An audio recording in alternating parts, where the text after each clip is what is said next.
ദൈവത്തിന്റെ നാമത്തിന് മഹത്വം ഉണ്ടാകട്ടെ. നിങ്ങൾക്ക് ഏവർക്കും കർത്താവായ യേശുക്രിസ്തുവിന്റെ നാമത്തിൽ എന്റെ സ്നേഹവന്ദനത്തെ അറിയിക്കുന്നു. ദൈവത്തിന്റെ വചനത്തിന് മനുഷ്യ ജീവിതത്തെ വ്യത്യാസപ്പെടുത്തുവാനുള്ള ശക്തിയുണ്ട്. മനുഷ്യ ഹൃദയങ്ങളിൽ വിശ്വാസം, പ്രത്യാശ, സ്നേഹം ഇത് ഉദ്ഭവിപ്പിക്കുവാനുള്ള ശക്തി ദൈവത്തിന്റെ വചനത്തിനുണ്ട്. നമുക്ക് ദൈവത്തിന്റെ വചനത്തിലേക്ക് നോക്കാം. കൊരിന്ത്യ സഭയ്ക്ക് അപ്പോസ്തലനായ പൗലോസ് എഴുതിയ രണ്ടാമത്തെ ലേഖനം, അതിൻ്റെ 2-ാം അധ്യായം, അതിൻ്റെ 14-ാം വാക്യത്തിൽ നാം ഇങ്ങനെ വായിക്കുന്നു: ക്രിസ്തുവിൽ ഞങ്ങളെ എപ്പോഴും ജയോത്സവമായി നടത്തുകയും എല്ലായിടത്തും ഞങ്ങളെ കൊണ്ട് തൻ്റെ പരിജ്ഞാനത്തിൻ്റെ വാസന വെളിപ്പെടുത്തുകയും ചെയ്യുന്ന ദൈവത്തിന് സ്തോത്രം. ഇവിടെ ദൈവത്തിൻ്റെ വചനത്തിൽ രേഖപ്പെടുത്തിയിരിക്കുന്നത്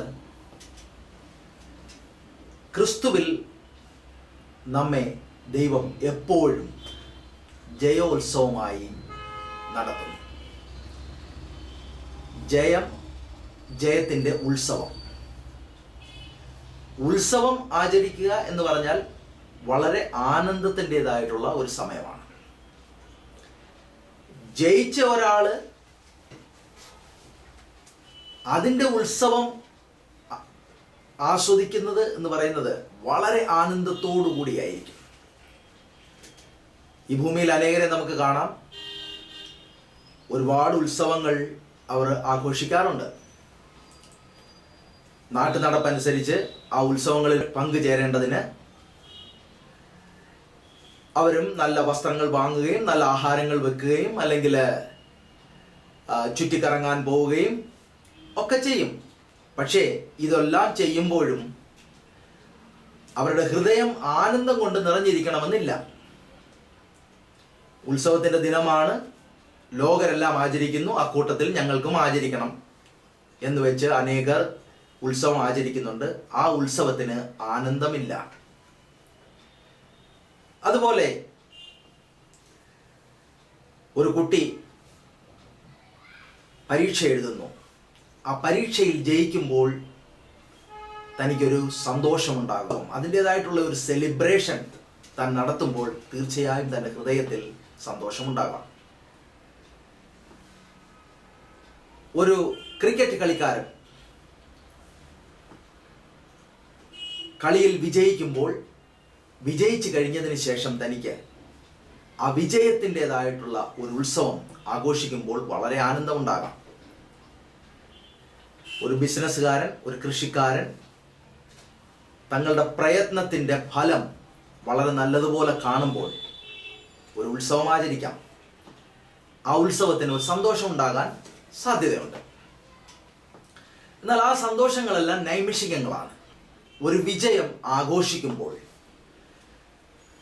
ആ സമയത്തുണ്ടാകുന്ന സന്തോഷം കുറച്ച് നാളുകൾ കഴിയുമ്പോൾ അതേ സന്തോഷം ഉണ്ടായിരിക്കണം എന്നില്ല. അത് ആ സന്തോഷം കുറേശ്ശെ കുറയുന്നതായിട്ട് നമുക്ക് കാണാം. എന്നാൽ ഒരു മനുഷ്യൻ്റെ ജീവിതം വിജയമാണ് എന്ന് ആ മനുഷ്യൻ്റെ ജീവിതത്തിൻ്റെ ഏത് ഘട്ടത്തിലാണ് താൻ ആഘോഷിക്കുവാൻ സാധിക്കുന്നത്? ഒരു മനുഷ്യൻ്റെ ജീവിതത്തിൻ്റെ ആകത്തുക എടുക്കുമ്പോൾ അതൊരു വിജയകരമായ ജീവിതമാണ് എന്ന് പറഞ്ഞിട്ട് ഏത് സമയത്താണ് അദ്ദേഹത്തിന് ആഘോഷിക്കുവാൻ സാധിക്കുന്നത്, അല്ലെങ്കിൽ അതിൻ്റെ ആനന്ദം അനുഭവിക്കുവാൻ സാധിക്കുന്നത്? അങ്ങനെയൊന്നില്ല. അത് സംഭവിക്കാറുണ്ട്. അത് ആ വ്യക്തിക്ക് ഒരിക്കലും അതിൻ്റെ ആനന്ദം കിട്ടാറില്ല. ഒരു പക്ഷേ താൻ ഈ ഭൂമിയിൽ നിന്ന് മാറ്റപ്പെടുമ്പോൾ മറ്റുള്ളവർ തൻ്റെ ജീവിതത്തെ കുറിച്ച് സംസാരിക്കുന്നത്, നല്ല വാക്കുകൾ സംസാരിച്ചെന്നിരിക്കാം. അദ്ദേഹത്തെക്കുറിച്ച് വളരെ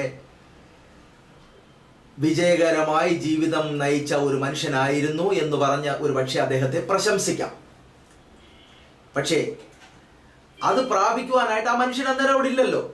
അദ്ദേഹം പോയി കഴിഞ്ഞു. അദ്ദേഹത്തിന് തൻ്റെ ജീവിതത്തിൽ ആ സന്തോഷം അനുഭവിക്കുവാൻ തക്കവണ്ണം സാധിക്കുന്നില്ല. എന്നാൽ ഇവിടെ ദൈവത്തിൻ്റെ വചനം പറയുന്നത് ഒരു മനുഷ്യന് ക്രിസ്തുവിൽ എപ്പോഴും, താൻ ജീവനോടിരിക്കുന്ന ആ സമയത്ത് എപ്പോഴും സന്തോഷിക്കുവാൻ സാധിക്കും. താൻ ജയിക്കുന്ന ഒരാളാണ് എന്ന് കണ്ട് സന്തോഷിക്കുവാൻ സാധിക്കും എന്നാണ് ഇവിടെ എഴുതിയിരിക്കുന്നത്. തൻ്റെ ജീവിതം ഒരു വിജയമാണെന്ന് ഓർത്ത് സന്തോഷിക്കുവാൻ സാധിക്കും. അതെന്തുകൊണ്ടാണെന്ന് ചോദിച്ചാൽ ക്രിസ്തുവിൽ മാത്രമേ അത് സാധിക്കുകയുള്ളൂ. കർത്താവായ യേശു ക്രിസ്തുവിൽ മാത്രമേ അത് സാധിക്കുകയുള്ളൂ. കർത്താവായ യേശു ക്രിസ്തുവിൽ നാം ആയിരിക്കുവാനായി കർത്താവായ യേശു ക്രിസ്തുവിൽ വിശ്വസിക്കണം. കർത്താവായ യേശു ക്രിസ്തുവിനെ സ്വന്തം രക്ഷിതാവായും കർത്താവായും അംഗീകരിക്കണം. തൻ്റെ ഹൃദയത്തിൽ സ്വീകരിക്കണം. കർത്താവായ യേശു ക്രിസ്തുവിൻ്റെ വചനങ്ങൾ അനുസരിച്ച് ഈ ഭൂമിയിൽ ജീവിക്കണം. അങ്ങനെയുള്ള ഒരു വ്യക്തിയാണ് ക്രിസ്തുവിൽ ജീവിക്കുന്ന വ്യക്തി.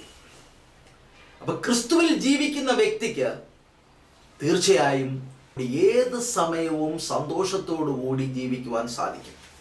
അതിന് കാരണം കർത്താവായ യേശു ക്രിസ്തുവും വിജയിച്ച ഒരാളാണ്.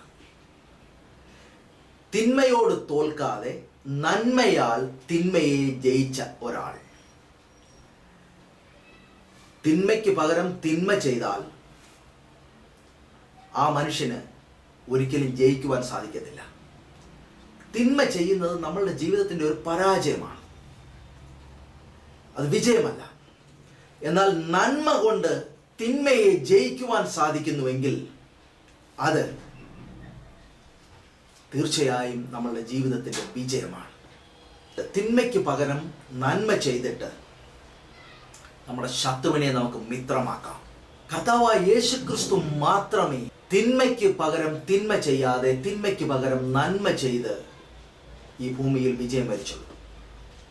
തൻ്റെ കൈകാലുകളിൽ ആണികൾ അടിക്കുമ്പോഴും തന്നെ ഒരു മരക്കുരിശന്മേൽ ക്രൂശിക്കുമ്പോഴും കർത്താവായ യേശു ക്രിസ്തു പറഞ്ഞത്, പിതാവേ, ഇവർ ചെയ്യുന്നത് എന്തെന്നറിയായികയാൽ ഇവരോട് ക്ഷമിക്കണമേ. തന്നോട് അങ്ങനെ തിന്മ ചെയ്യുന്നവരെ തിരിച്ചു ചെയ്യുവാനുള്ള എല്ലാ ശക്തിയും തനിക്കുണ്ടായിരുന്നു. ഈ ലോകത്തെ സൃഷ്ടിച്ചവൻ ഒന്ന് ഊതിയാൽ ഈ ഭൂമി ഭസ്മമായി തീരും. അത്രയ്ക്ക് ശക്തിയുള്ളവൻ, ആ സർവശക്തനായവൻ കേവലം മനുഷ്യരുടെ കൈകളിൽ തന്നെത്താൻ ഏൽപ്പിച്ചു കൊടുത്തു. അവരെയും സ്നേഹിച്ചു. തന്നോട് തിന്മയായി പെരുമാറിയവരോടും താൻ നന്മയോടുകൂടി മാത്രമേ അവരെ നേരിട്ടുള്ളൂ. കർത്താവായ യേശു ക്രിസ്തു തിന്മയ്ക്ക് പകരം തിന്മ ചെയ്യാതെ നന്മ ചെയ്ത് തിന്മയുടെ മേൽ ഒരു ജയം കണ്ടെത്തി. തിന്മയുടെ മേൽ ജയിക്കുന്നവന് മാത്രമേ യഥാർത്ഥ ജയം ഉള്ളൂ. അങ്ങനെ യഥാർത്ഥ ജയം അനുഭവിച്ച ഒരാളാണ് കർത്താവായ യേശു ക്രിസ്തു. അതുകൊണ്ട് ക്രിസ്തുവിൽ ജീവിക്കുന്നവർക്കും ക്രിസ്തുവിലുള്ള ആ ശക്തി, തിന്മയെ തിന്മ കൊണ്ട് നേരിടാതെ തിന്മയ്ക്ക് പകരം നന്മ ചെയ്ത് ജയിക്കുവാനായിട്ടുള്ള ഒരു ശക്തി കർത്താവായ യേശു ക്രിസ്തുവിൽ നിന്ന് പ്രാപിക്കുവാൻ സാധിക്കും. അതുകൊണ്ടാണ് ദൈവത്തിൻ്റെ വചനം ഇവിടെ എഴുതിയിരിക്കുന്നത്, ക്രിസ്തുവിൽ നമ്മെ ജയോത്സവമായി നിത്യം നടത്തുന്ന ദൈവത്തിന് സ്തോത്രം. ക്രിസ്തുവിൽ ജീവിക്കുന്ന ഒരാൾക്ക് മാത്രമേ ജയത്തിൻ്റെ സന്തോഷം ദിനം പ്രതി ദിവസത്തിൻ്റെ എല്ലാ നിമിഷങ്ങളിലും അനുഭവിച്ചുകൊണ്ട് ജീവിക്കുവാൻ സാധിക്കുന്നുള്ളൂ.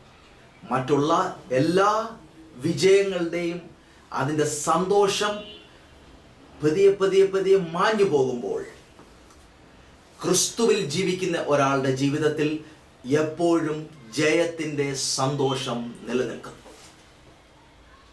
അത് നിലനിൽക്കുവാൻ നാം കർത്താവായ യേശു ക്രിസ്തുവിനെ നമ്മുടെ സ്വന്തം രക്ഷിതാവായി സ്വീകരിച്ച് നമ്മുടെ ദൈവമായി അംഗീകരിച്ച് കർത്താവായ യേശു ക്രിസ്തുവിൻ്റെ വചനത്തെ അനുസരിച്ച് നാം നടക്കുമ്പോൾ ക്രിസ്തുവിലുള്ള ആ ശക്തി നമുക്ക് ഏവർക്കും പ്രാപിക്കുവാൻ സാധിക്കും. കർത്താവായ യേശു ക്രിസ്തു ഒരു ജാതിയുടെയും ദൈവമല്ല. കർത്താവായ യേശു ക്രിസ്തു ഈ ഭൂമിയെ സൃഷ്ടിച്ച ഈ ഭൂമിയിലുള്ള സകല ചരാചരങ്ങളുടെയും സകല മനുഷ്യരുടെയും ദൈവമാണ്. കർത്താവായ യേശു ക്രിസ്തു ഈ ഭൂമിയിലുള്ള സകലരെയും സ്നേഹിക്കുന്നു. നിങ്ങളെയും കർത്താവായ യേശു ക്രിസ്തു സ്നേഹിക്കുന്നു.